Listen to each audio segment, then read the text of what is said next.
Welcome to Global Dispatches, a podcast for the foreign policy and global development communities and anyone who wants a deeper understanding of what is driving events in the world today. I'm your host, Mark Leon Goldberg, editor of UN Dispatch. Enjoy the show. Official and unofficial pronouncements from many sectors of the American foreign policy and political establishment routinely portray China as a major military threat to the United States, even claiming that this threat is existential. This is part of a pattern that my guest today calls threat inflation, which, he argues, leads to policy decisions that, paradoxically, leaves the U.S. less secure. Michael D Swaine is director of the East Asia program at the Quincy Institute for Responsible Statecraft. He is the author of a new report titled Threat Inflation and the Chinese Military, which shows how U.S. officials may be exaggerating the military threat from China and what he argues are problematic policies that stem from inflated threat perceptions. Michael D Swaine offers what I think is a unique perspective and a perspective that is somewhat at odds, as he explains, with much of the prevailing commentary around U.S. security policy towards China. And I think you'll appreciate hearing this perspective. I know I did. As always, feel free to reach out to me at Mark L. Goldberg on Twitter or using the contact button on globaldispatchespodcast.com. Thank you. All right, now here is Michael D. Swaine of the Quincy Institute for Responsible Statecraft. Threat inflation means that you are looking at actual or potential threats that China might pose in ways that are beyond what in fact they are. You see them as more dire and serious than they actually are, and more deeply challenging of U.S. interests. In some cases, there might be no threat, and yet you think there is a threat. In other cases, there is a threat or a concern or a challenge, but it's not really as extreme or as dire as would be in reality, and therefore doesn't justify a reaction on that basis. And you argue that in general, the U.S. foreign policy establishment and policy makers view China through this lens of threat inflation. Can you explain that? Well, I think my study on this issue has focused mainly on the military side. And of course, threat inflation can exist in many different areas, or threats can exist or be posed by China in many areas. What my argument is essentially that in a range of areas, not in every area, not in every way, but in a range of very important areas, including military capabilities and intentions, economic and technological capabilities and intentions, et cetera, that the U.S. government and the U.S. policy people in the policy community tend to exaggerate what is the nature of this threat that China is posing in this area, and go from there to prescribe all kinds of responses to that in many cases go overboard and are essentially or excessively zero-sum in nature. In other words, I win, you lose. So what would be an example of someone in either the U.S. government or policy community sort of making an exaggerated threat? Well, you see it in general characterizations of what China represents to the United States as a way of kind of defining what U.S. policy should be. Probably the most important example of this is the tendency to characterize China as a quote unquote existential threat to the United States and the West. Who's saying that? This has been views expressed by leading U.S. politicians and former U.S. officials, people like Mitt Romney, Marco Rubio, General McMaster, who used to be the national security advisor to Trump, Matt Pottinger, also in the Trump White House, Harry Harris, a former commander of the Indo-Pacific Command. The term is thrown around quite a bit. It doesn't necessarily get formally stated in policy documents on a consistent basis, but there are definitely suggestions that that's the case. And I mean, what it means essentially is that China is not only sort of implacably committed to essentially destroying the U.S. as a strong, as a democratic nation, but also has the capabilities to achieve that end. And so we're looking at a really, really serious kind of threat. I mean, on the level or beyond what the Soviet Union posed to the United States at the height of the Cold War. And so I think that's probably the foremost example. Another example, though, is in the military area, where China is regularly described as a kind of quote unquote pacing threat to the Chinese military. This is a term that's used pretty routinely by U.S. defense officials, by Secretary of Defense Austin, and I think by the chairman of the Joint Chiefs, General Milley, and others. Now, what it means to me is that China, although the United States has never really fully defined what this means, what this means to me is that China possesses equal military capabilities to the U.S. in really almost all major military technological areas, and is therefore pacing alongside the U.S. as a very sophisticated military power. And the United States has to really pace itself to those capabilities. And I would argue that this is an exaggeration of Chinese military capabilities of the United States military writ large.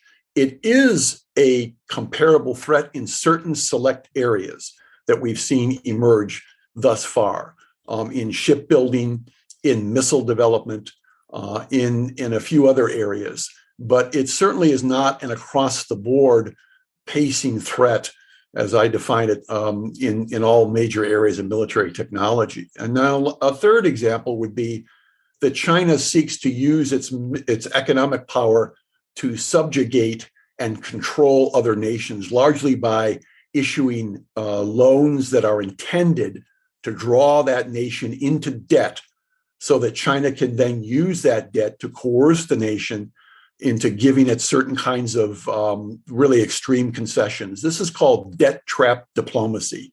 And I've done an episode specifically on debt trap diplomacy and how it is a myth, not supported by facts. So I'd encourage folks to go back and listen to that episode, which was published in May or June. So go check that episode out. But I'm wondering, could you draw a straight line between any policy decisions that have been made in recent years in regard to China and what you argue is an inflated threat from China, or the perception that China poses a greater military threat to the United States and its allies than it potentially does? I think threat inflation contributes to, it doesn't on its own determine, but it definitely contributes to the effort of U.S. policymakers to, and this includes President Biden and his top foreign policy team, to cast the global order as one that's essentially structured by an existential struggle between democracy and authoritarianism. We hear Biden say this all the time. This is what we're looking at in the global order. This is the major thing that we're facing, which therefore requires, in many ways, a very zero-sum level of competition with authoritarian states.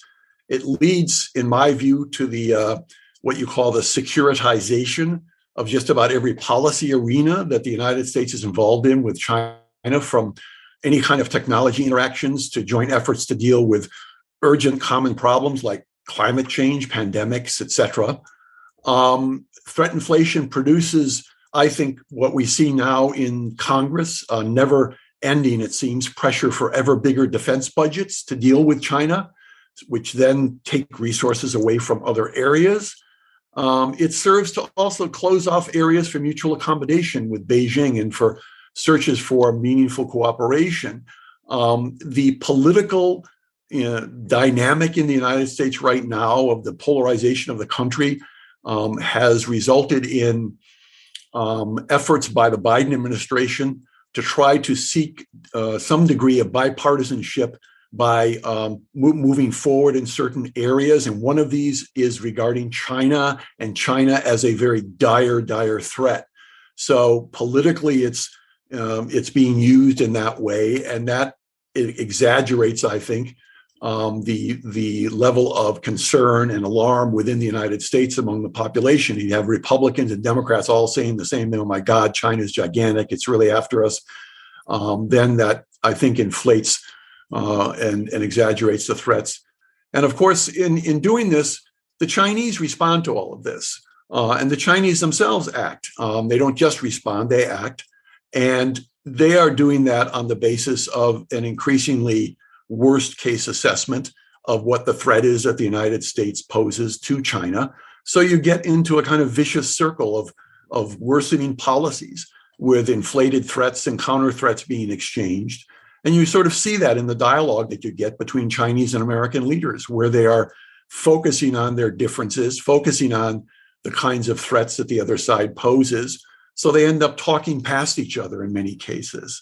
And so, it has a lot of policy consequences that crowd out other options, that opt or lead to the adoption of more extreme policies, and push for decoupling with China in all kinds of areas in extreme, really uncalled for ways, with really little attention paid to developing what I regard as more specific and concrete ways to moderate or bound the rivalry that we have with China, and we do have a rivalry with China in many ways, through various types of understandings. All of this gets undermined in policy terms by threat inflation. So you're describing a situation in which threat inflation contributes to a pretty classic security dilemma, in which supposedly defensive measures taken by one side are interpreted as on the other side as threatening. And so they take their own measures, which they consider defensive, which the other side considers threatening. Right. And so you're sort of applying this to China, in which the United States is ever increasing its defense budget to counter China. China sees that ever increasing defense budget, takes its own measures. I mean, for example, China is currently rapidly expanding its nuclear weapons program. And it seems as if we are seemingly locked into this dilemma.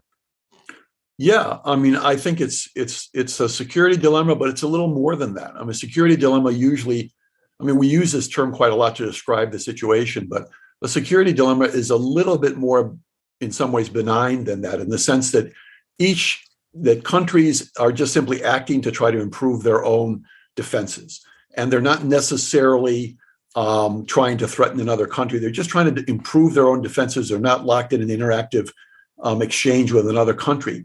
But other countries just look at that and they say, well, they may have done that for themselves, but now they really seem to be posing a threat to us, so we need to improve our ability.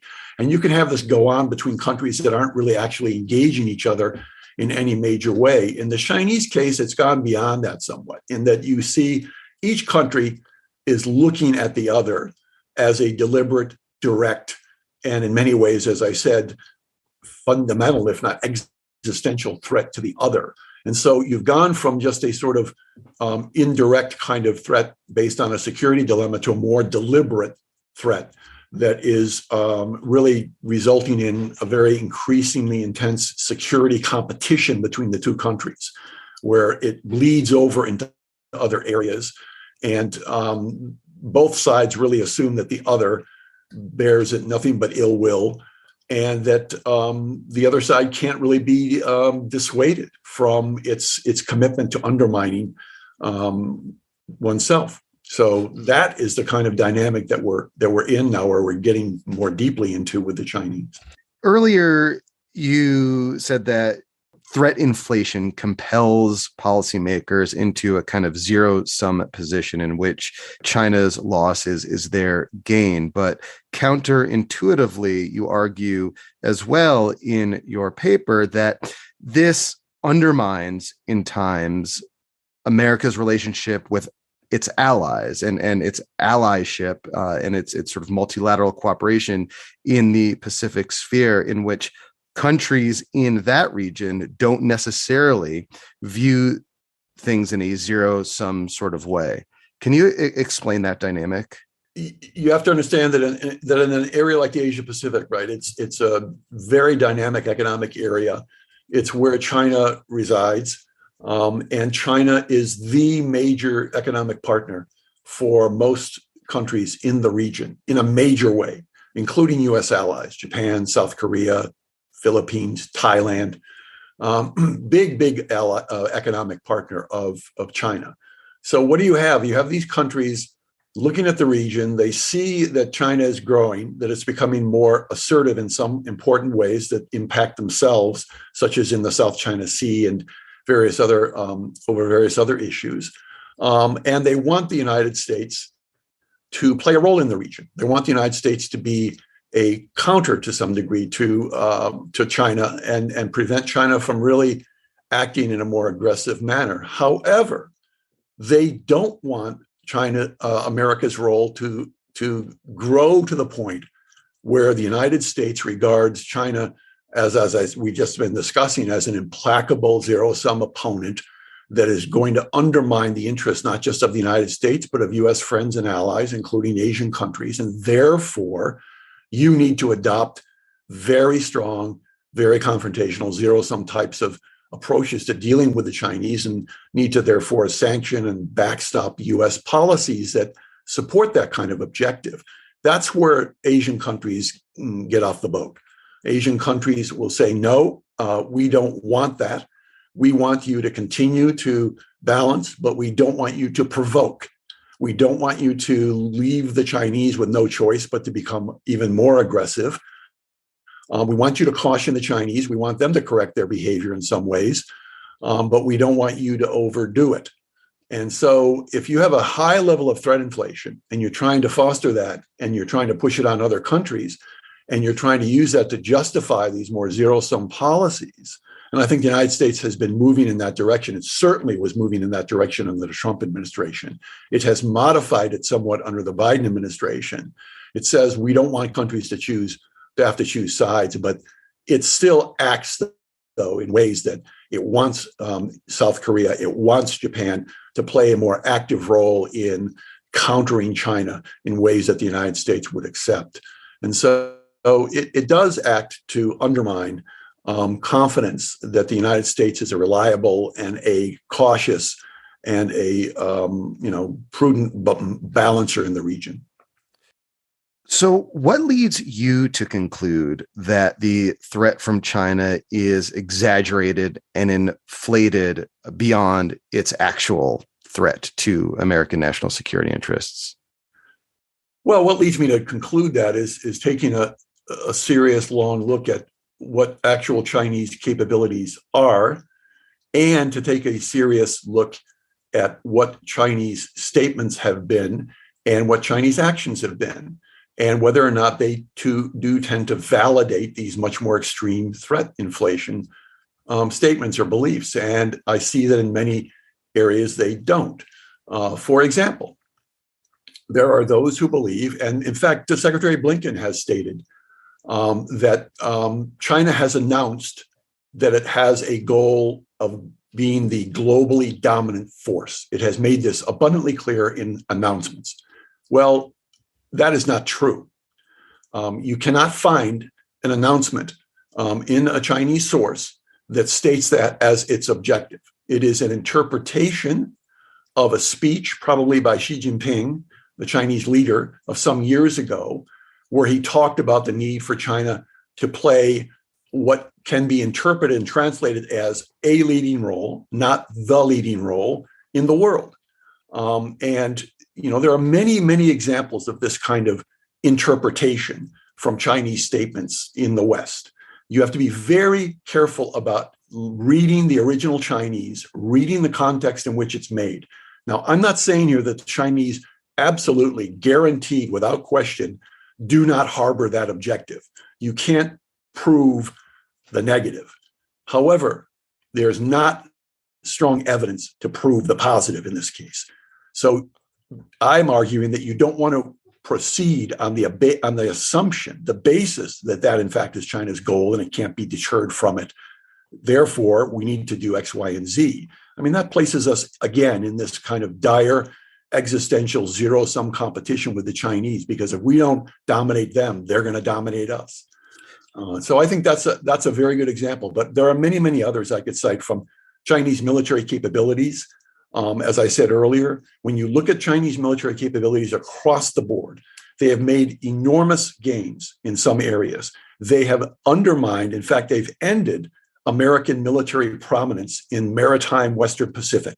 That level of post-World War II prominence is gone. The Chinese Navy and Air Force and missile capabilities have basically eroded that to a point of parity. Or some say China even has an advantage. But China is not overwhelmingly strong, even in the Pacific.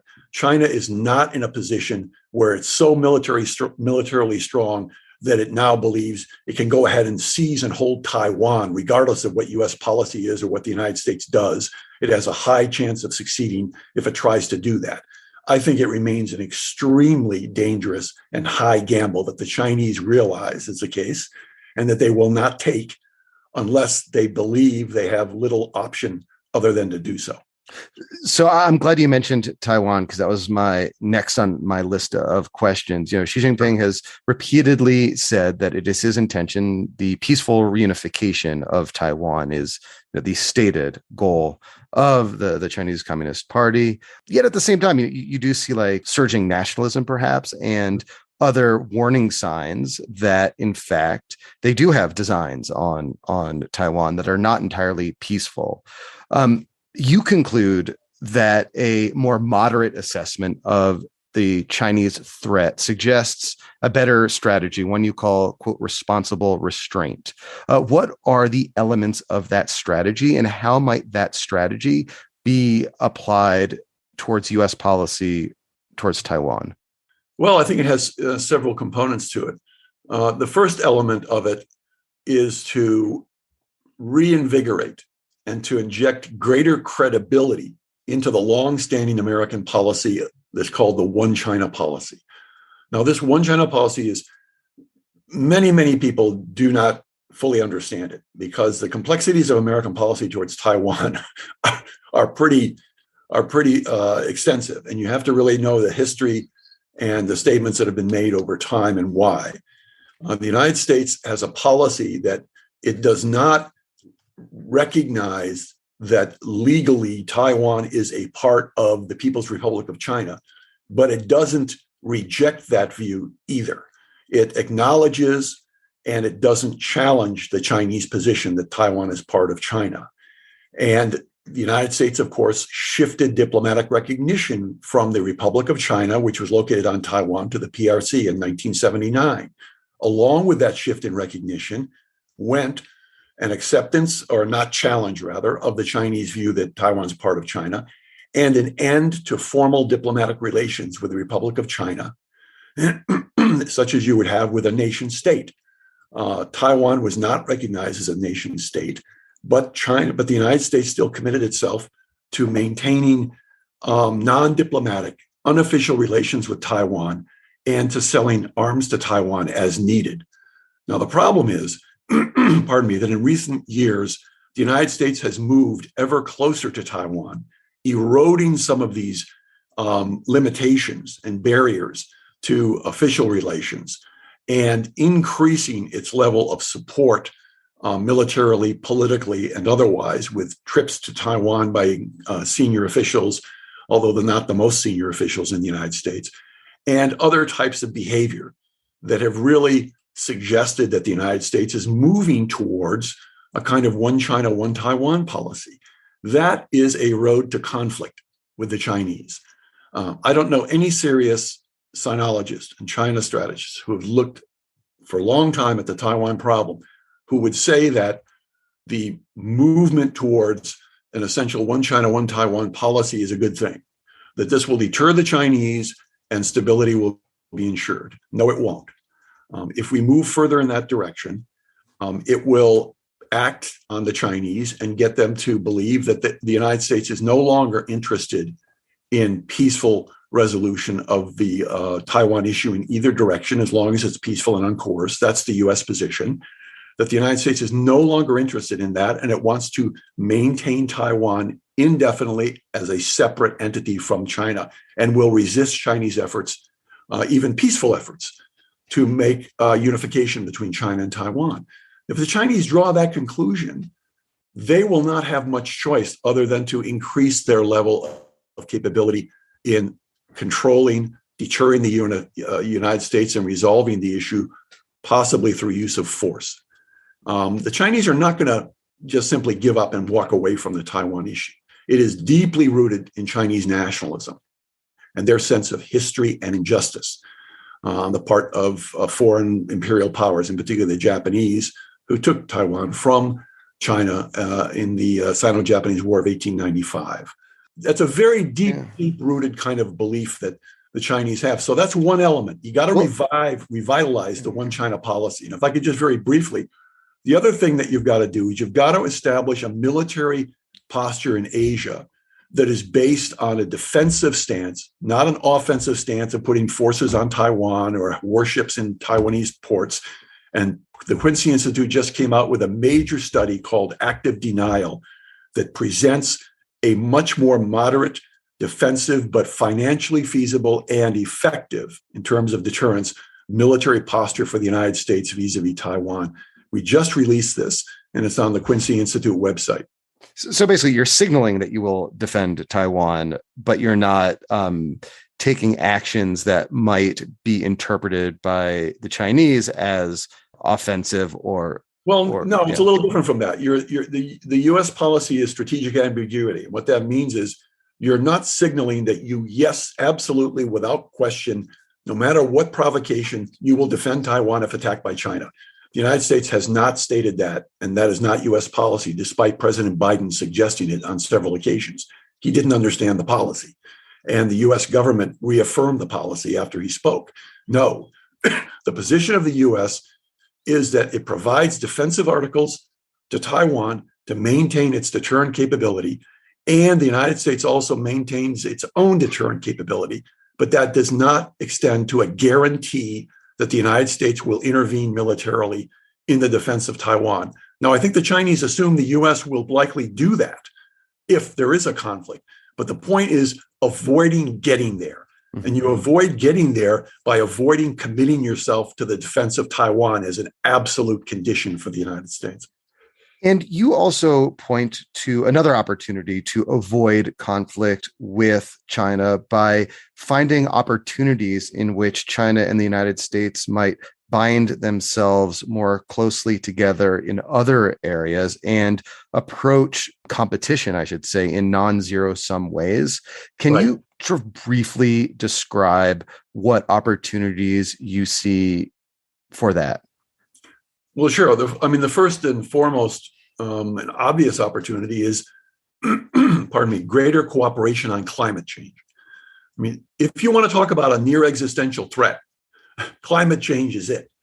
If we allow the planet to grow to 2 Celsius degrees in warming over the next couple of decades or more, we're going to be in a heap of trouble. And the United States and China are both major contributors to global warming, and they both will be heavily damaged by excessive global warming. So they need to cooperate and cooperate meaningfully in dealing with this problem. Being in a zero-sum, confrontational, largely rivalrous relationship with one another that is based on very deep suspicion naturally undermines the ability to cooperate in that area. There's an attitude in the United States government that no matter how zero-sum or confrontational, adversarial we are with the Chinese in this area, that area, this area, we'll still cooperate because it's in China's interest to cooperate. Well, I think that's naive. I think it's naive to think that if indeed we're adopting, and the Chinese are adopting themselves, these kinds of zero-sum hostile policies with little trust between the two sides, it's going to inevitably undermine the ability of both countries to be able to work together, either at the national level or at the subnational level in dealing with things like climate. Another one is pandemics. Look at how the Sino-US rivalry has undermined the ability of both countries to deal with the COVID pandemic.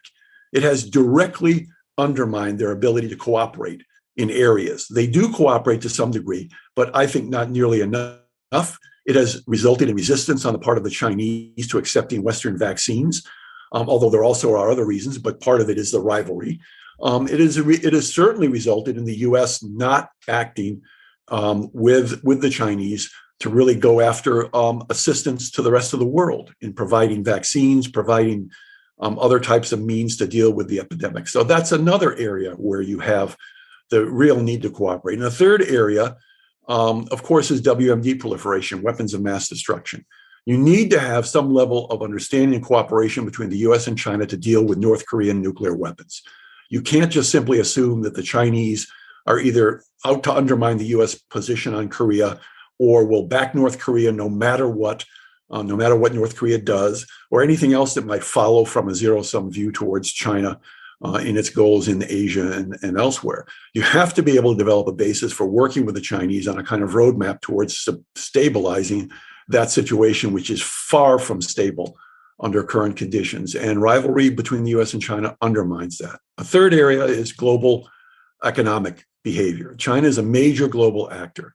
It contributes to 1/3 of global growth. It's a major trading and investment and increasingly involved in the financial area. Finances are critical to keeping the global economy going. And there is currently now a difficulty in the United States in inflation and its own financial situation. In China, they're also dealing with their own issues, both in financing and in trade. And I think the two countries really need to be able to cooperate more to make sure we don't end up creating a bifurcated, fragmented global economic system and financial structure. We need to be able to interact with on that issue to preserve stability and economic prosperity for everybody. Well, Michael, we'll have to leave it there. I'll post a link to your report in the show notes of this episode. Thank you. Great. Thank you very much, Mark. I really enjoyed it. All right. Thank you all for listening. Thank you to Michael D. Swaine for speaking with me. And I've posted a link to his report on threat inflation and the Chinese military in the show notes of this episode. All right. We'll see you next time. Thanks. Bye.